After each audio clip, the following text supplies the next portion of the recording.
What is going on, garden fans? Welcome back to the Permaculture Homestead. In today's episode, we are doing a full tour of my home site here. But before we get to that, I kind of wanted to sit down with y'all and do a quick reintroduction.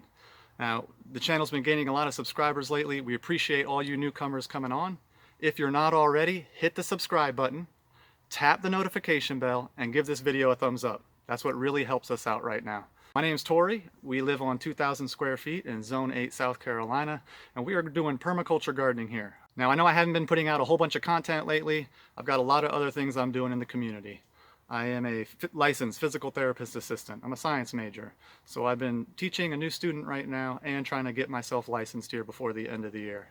I serve our local disc golf community. Believe it or not, I play frisbee golf. So I help maintain the fairways, run tournaments, and I'm part of that community. I'm also part, as most of you know, of the Gaston garden community. I'm helping Sammy over at Locklear's farm, and we're doing a whole food forest. If you haven't seen it yet or already, go check out the project farm. So I hadn't been putting a whole lot of content out for you, my YouTube community. Apologize for that. Do the best I can to continue to put out monthly content, 2-3 videos a month. We're in the fall season right now. There is still a bunch growing on, and we're going to get to that. But we are slowing down here. Please keep in touch. Once again, please hit the subscribe button. Please tap the notification bell so that you know when I'm putting out content. And you know what? Go check the link below. You'll find our Facebook page as well, where I'm also posting times and dates of tours in Gaston, and I'm posting videos from this site. I want to give a quick shout out to Angela over at Park Rose Permaculture. There's very few people doing what I'm doing on a small space. She's one of them. She probably has a little more space than me and even more diverse food forest. It's really motivating to see people rewilding the land and not trying to be, I don't know, so by the book. She's really following a lot of good permaculture principles there, and she's created a wild space that's full of food, kind of like what I'm doing, just a very different climate. With that being said, garden fans, come on back. Enjoy the journey. We'll show you what's growing on back here.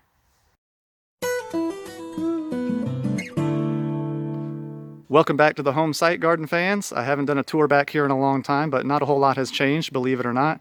We're coming into fall, so we're doing a lot of chopping and dropping.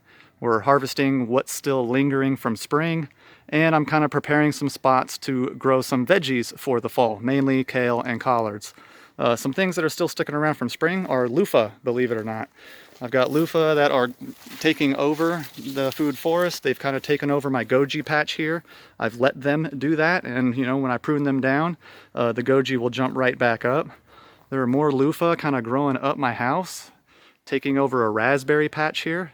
Here again, once we get a hard freeze, I'll pull up all these vines and kind of get this place prepared for the new raspberry shoots to shoot up. Succession. There's a lot of succession growing on here. I'm letting, of course, annual weeds grow. This is goldenrod. It's gone to flower. This is a pineapple guava as an anchor plant for a bunch of vegetable patch that's right here. Kale, collards, basil that's going to seed. The perennial anchor plant right here in the front is an apricot tree, sweet gem apricot. That's really branched out quite well. I've chopped and dropped this entire elderberry hedge, and in just a month or two you can kind of see it's put back a lot of new growth. And none of this growth is going to die if we get a hard freeze. So this is kind of next year's elderberry coming on right now. There's an understory here because I kind of liberated the sun space. I've got my understory of asparagus wanting to come back to life. And deeper in this thick, dense patch of food are a lot of perennials. So we have a peach tree right here. There is a black mission fig right here, a black mulberry, and then this peach tree right here in the foreground. Now, as an understory, we got more of these pineapple guava shrubs, which do just fine in the understory. They're not they're not top story species trees. So they live just fine and happily under the shade of this fig and this black mulberry right here. The place is really thickened up this year. Things have gotten very tall, and just like last year, I'm going to prune down these peach trees to a more manageable height so that the pawpaw trees next to them can continue to be the more dominant species. And here again, here's a pawpaw tree. I've really been trying to tone down the peaches behind them and let the pawpaws become the more dominant species here. They seem to produce better anyway. They're more pest and disease tolerant. And I got a really good crop of pawpaws this year. If you haven't seen any of those videos, please go back and check them out.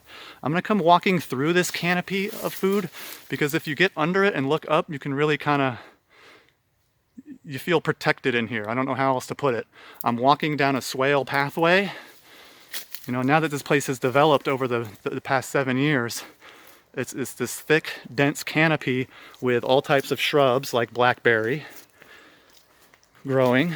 And we have Elaeagnus multifloria as another understory growing here. We have shrubs growing underneath this canopy of food. More pawpaws. There are pawpaws all over the place. Here again, I'm trying to let them spread and tone down some of the not as well producing foods. As I come to the back here, I'm at like kind of the top of the property, and there's a big giant hugel mound here with lots of stuff growing on it. We have Elaeagnus growing on it. This is a pomegranate growing on it.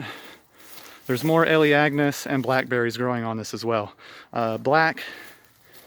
This is beautyberry, Mexican beautyberry. Still coming on strong, about ready to harvest. Okay, let me step over. On our 2,000 square feet, we are raising chickens. Okay, chickens are a huge integral part of any suburban food forest. And you can do a great chicken setup, once again, even on a small space. I'm going to turn back and give you a look at the food forest from the chicken perspective. And I'm in their run area right now. Inside this run area, I have 2 plum trees, Santa Rosa and a methley, and then another fig growing in here. And we have 5 chickens. 2 or 3 of them are molting right now. So we haven't been getting as many eggs as we have been lately, like during the summer. But they're still doing a good job producing for us. They produce manure. I let them run around the food forest. They produce eggs for us. And one day when they stop producing eggs, they're going to produce for me a chicken dinner. So the chickens are doing a great job. Integral part in any suburban homestead if you want to be more self-sufficient, off the grid. Chickens are definitely something you really want to look into. I just wanted to give you a quick peek. This is all I'm going to go in depth, garden fans. The whole food forest is thickening up and really looking like a food forest for my zone. I feel daunted. You know, I'm 6'2", I'm a pretty tall guy, but when I look at this kind of, the size and the diversity is actually kind of intimidating. It feels very secure and safe, but it's also very big and powerful at the same time.